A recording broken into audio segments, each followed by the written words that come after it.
Médias français, montrez la vérité. Médias français, montrez la vérité.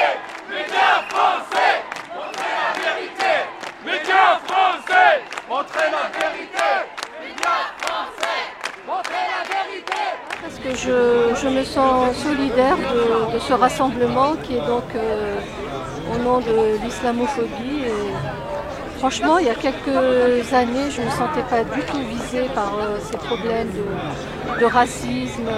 Et là, c'est de plus en plus. On est stigmatisé, on est mangé à toutes les sauces, du matin au soir, à la télévision, à la radio. Tous les invités sont là pour nous taper dessus.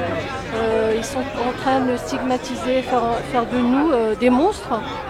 Stop, stop, stop à l'islamophobie! Stop, stop, stop à l'islamophobie! Depuis les attentats de janvier 2015, il y a eu une recrudescence des actes islamophobes. Alors bon, il y a eu évidemment du vandalisme au niveau des mosquées, avec des jets de pierre, des tags, etc. Il y a aussi des familles musulmanes qui sont touchées, par exemple lorsqu'on enlève leurs enfants, notamment avec la famille Msekni qui a été bien médiatisée, à qui on a enlevé 5 enfants âgés de 3 mois à 6 ans. Et un mois après, la justice décide de les rendre parce que le dossier du procureur était extrêmement vide et le procureur se basait sur un milieu de vie radical, c'est-à-dire que le papa portait une barbe, et allait à la mosquée et priait 5 fois par jour. C'est pas du tout radical d'avoir ce genre de comportement, c'est juste pratiquer sa religion. Le CRI a fait cette manifestation pour 2 raisons. Alors, la première, c'est pour demander l'abrogation de la loi 2004 relative au voile. La seconde chose, c'est pour dénoncer l'islamophobie. Le CRI considère qu'avec le nombre d'affaires qu'il a eu, que même l'État ou même les médias de masse nourrissent cette ambiance, notamment lorsque Manuel Valls parle d'islamo-fascisme. Aujourd'hui, la situation ne fait qu'empirer. Des musulmanes sont interdits de travail, de formation et de loisirs. Les exemples sont édifiants.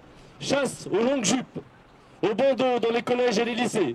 Dans certaines villes, on interdit l'accès aux femmes voilées dans les plages ou dans les autres lieux de loisirs. Il n'y a pas un jour sans un scandale autour de l'islamophobie. Une mère de famille voilée s'est vue refuser l'entrée de la maternelle de sa fille par 4 vigiles, car elle dénonçait l'islamophobie qu'elle subissait de la part de l'école. 4 vigiles lui ont interdit l'accès. Ils lui ont dit, vous laissez votre fille à l'entrée, vous ne rentrez pas. Il y a une chose aussi importante, c'est dénoncer le fait que l'islamophobie est un racisme d'État.